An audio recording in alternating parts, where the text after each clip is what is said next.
Y el otro gran tema que está atravesando todo nuestro programa y lamentablemente en nuestra actualidad tiene que ver con lo sanitario.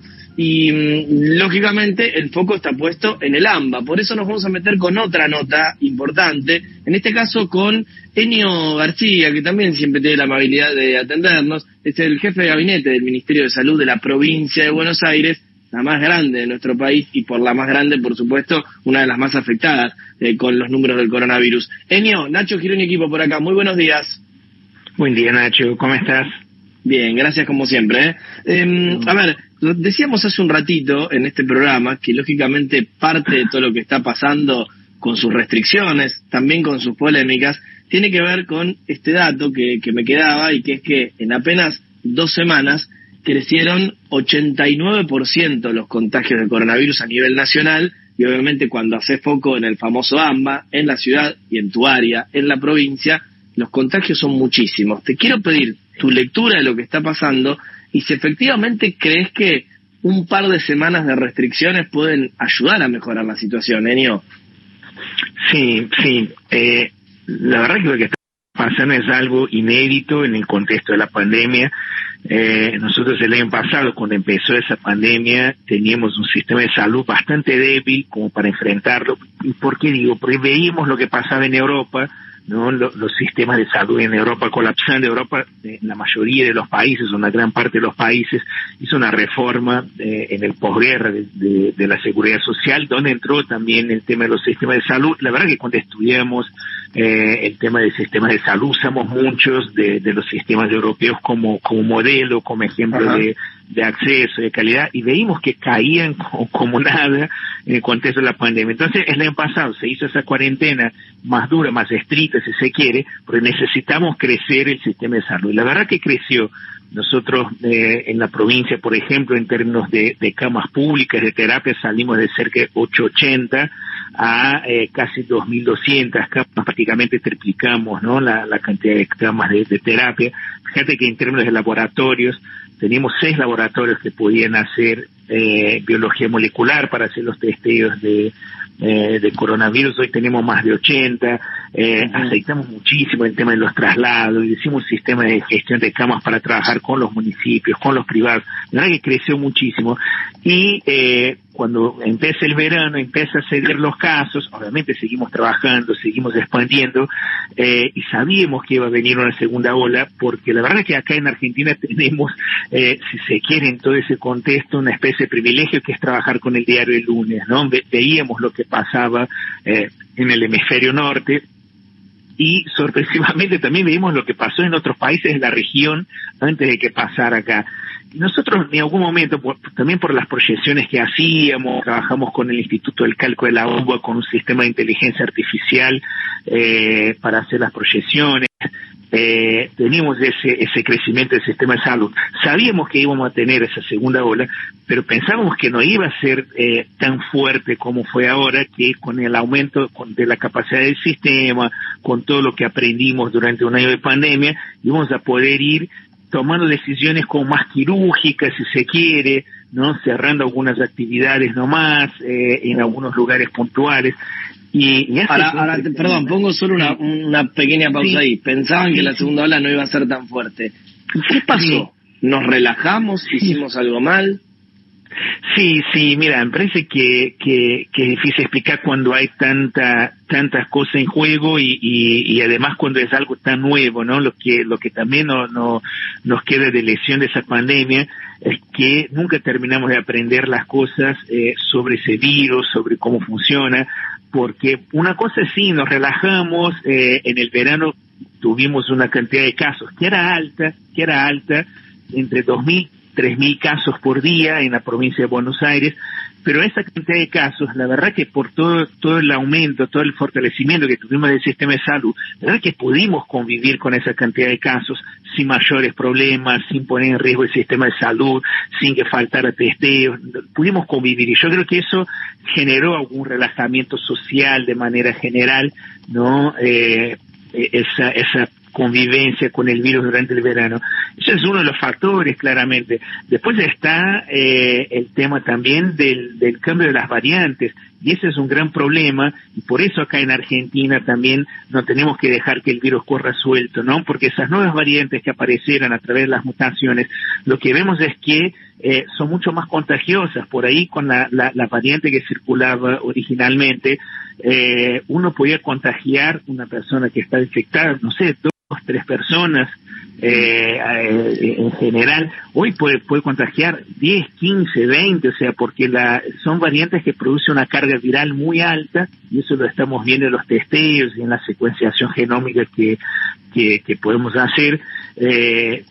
Mucha carga viral que aumenta el riesgo de contagio. Entonces, cosas que nosotros hacíamos antes para evitar el contagio, hoy por ahí son insuficientes, ¿no? O por ahí antes el estar en una fila, no sé, con un distanciamiento y con el barbijo era suficiente. Hoy no sé si es suficiente, por una persona estornuda, aún con el barbijo, desde yo no sé qué cantidad de virus está tirando en el ambiente. Solo te quiero repreguntar esto y generó algo explosivo, ¿no? Esa es la situación que estamos. Claro. Te quiero preguntar esto y obviamente escuchar a mis compañeras, porque la verdad que digo, siempre nos gusta charlar con Ennio García porque es muy sincero y a la vez muy didáctico para explicarnos ciertas cosas. De mi lado lo siguiente, ¿estas 2 semanas pueden alcanzar para darnos un poquito de respiro, o realmente, y apelando a tu sinceridad, crees que por cómo está la situación recién arrancamos un camino de restricciones? Sí, yo creo que de vuelta, ¿no? Estamos aprendiendo de vuelta. Todo lo que habíamos aprendido antes, no todo, algunas cosas que habíamos aprendido antes van cambiando. Entonces, yo creo que, de hecho, queda muy claro en cómo el presidente tuvo que cambiar la decisión de manera tan rápida, ¿no? Se había tomado una decisión el viernes pasado, ¿no? Que se puso vigente el viernes pasado, y el miércoles cambia de vuelta la bocha. Entonces, tenemos que ver, nosotros lo que esperamos sinceramente no es empezar a bajar los casos, es por lo menos estabilizar, ¿no? Por lo menos estabilizar, y de acá a 2 semanas evaluar, y por ahí sí de vuelta a aprender y ver, bueno, entonces tal actividad la tenemos que mantener cerrada, tal actividad la podemos habilitar para ir de alguna manera también haciendo algún tipo de apertura. Pero la verdad es que es todo muy muy nuevo de vuelta y genera mucha incertidumbre. Nosotros también tenemos incertidumbre, los que estamos trabajando con eso, y no te puedo afirmar que, bueno, en 15 días se abre todo de vuelta. No creo que se abra todo de vuelta. Alguna cosa se podrá abrir, no creo que todo. Bien. Bueno, fuerte lo que acaba de decir García. Nuria, buen día, ¿cómo va? Digo, Bueno, lo Nuria, escucho con esto, estos 15 días, entonces no serían 15 días nada más. Sí, no sé si, porque en esos 15 días hay una serie de medidas, ¿no? No se pueden los shoppings, los restaurantes afuera, los colegios. El tema de los colegios. Yo sinceramente en esos 15 días aprovecharía para evaluar el impacto de eso, y por ahí los colegios, por ahí se podría habilitar de vuelta, y el tema del afuero en lugares cerrados, ¿no? Capaz que podíamos mantener, porque fíjate que en Europa hay muchos lugares, ¿no? Que el tema, por ejemplo, de los restaurantes y bares atendiendo solo en vereda, en lugares abiertos, funcionó por mucho tiempo, no fue una cosa de 15 días. O mismo la presencia en los shoppings, sí, los comercios que también atendían la vereda, son cosas que duraron por mucho tiempo, ¿no? Yo creo que, por lo menos los análisis que estamos haciendo, y estamos teniendo muchas reuniones con los gremios de educación en la provincia, y la conclusión que tenemos es que el espacio de la escuela interno no es un espacio de riesgo de contagio. La verdad que, por lo menos en la provincia de Buenos Aires, obviamente hay excepciones, se están siguiendo muy bien los protocolos, se está manteniendo la ventilación, se está manteniendo un afuero chico. Pero el gobernador, pero García, el gobernador de la provincia de Buenos Aires propició este cierre, la presencialidad de los colegios. No, yo vi circular esa noticia y fue muy gracioso, porque el lunes tuvimos una reunión con los gremios que estuvo el viceministro, ¿no? Nicolás, sí, tuvo la ministra de Educación, Agustina Vila, sí, y yo participé también. Y Agustina y Nicolás estaban reunidos con Axel antes de la reunión. De hecho, la reunión retardó el inicio, porque los dos estaban reunidos, ¿no? con Axel, y mostraron los datos y discutiendo, porque estamos haciendo un análisis conjuntos con la gente de educación, y los análisis que mostramos indican eso, Y la indicación de Axel para esa reunión, en contra de algunos de los gremios, no digo todos, en contra de algunos de los gremios, era, no, mira, la escuela no es un lugar de contagio. Nosotros no tenemos que tomar como una medida de restricción cerrar escuelas. Sí se puede cerrar la escuela en un contexto donde se tomen otras medidas, donde la estrategia sea otra. Y yo lo que entiendo es que el presidente fue en esa línea, o sea, él no cierra escuelas porque entiende que la escuela es un lugar de contagio. Por lo menos no es eso lo que reflejan los datos. Sí hay un aumento exponencial de los contagios y una de las maneras de tratar de frenar eso es cortar la circulación. Entiendo que ahí, al cerrar la escuela, ayuda a cortar la circulación. Por eso digo, después de esos 15 días, puede ser, y me parece prudente, ¿no? Dependiendo de cómo vemos los datos epidemiológicos, que algunas cosas sigan sin funcionar o funcionando de una manera distinta a la que estaba funcionando antes.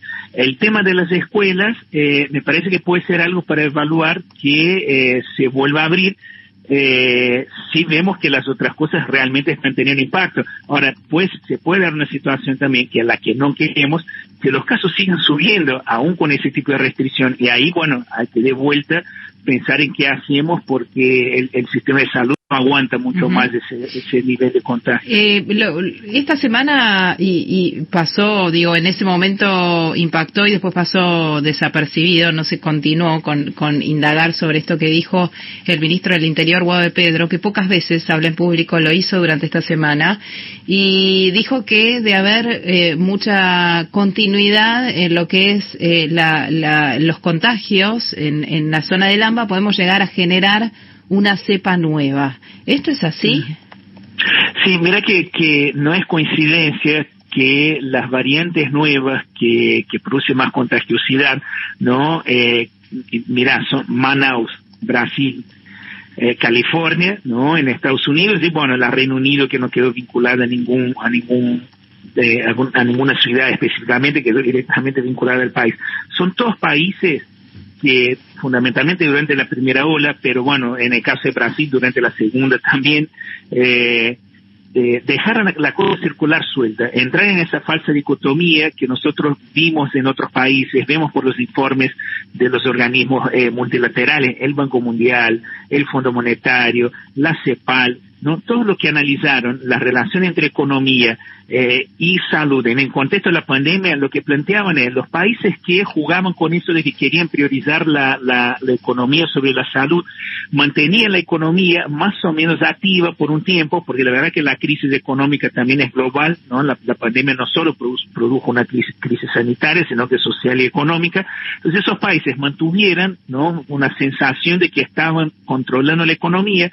Cuando colapsó todo, la economía también colapsó, ¿no? Porque la gente, por más que el gobierno decía, no ponía restricciones, la gente no salía igual cuando se moría la gente en el pasillo, cuando no había camas, ¿no? Había un caos que también hacía con que la economía se deprimiera. Pero peor, lo que dicen los informes de esos organismos es que en esos países después la economía tardó más para recuperar, ¿no? Eso para como mostrar que esa dicotomía no existe, que no hay cómo cuidar la economía sin cuidar la salud en ese contexto. Pero esos países que adoptaron esa medida justamente son los países de donde salieron las variantes más peligrosas ahora, porque el virus va a mutar, siempre muta.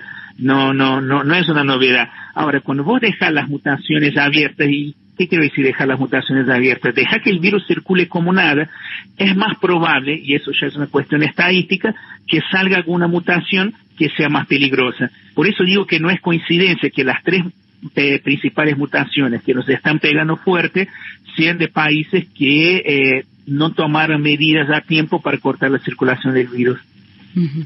Bueno, entonces en ese sentido, claro, si nosotros acá tomamos una postura parecida, aumenta el riesgo. No quiere decir que va a aparecer una cepa, una variante de Buenos Aires más contagiosa o más virulenta. No quiere decir que sí, no es una cuestión lineal, pero aumenta la probabilidad de que eso pase. Uh-huh, uh-huh.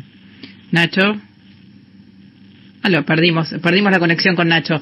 Bien, García, gracias por este contacto. No, acá estoy. Porque estamos trabajando a distancia, Enio. Bien, sí. Entonces, a veces los audios van y vienen. Bien, bueno, cerramos acá entonces.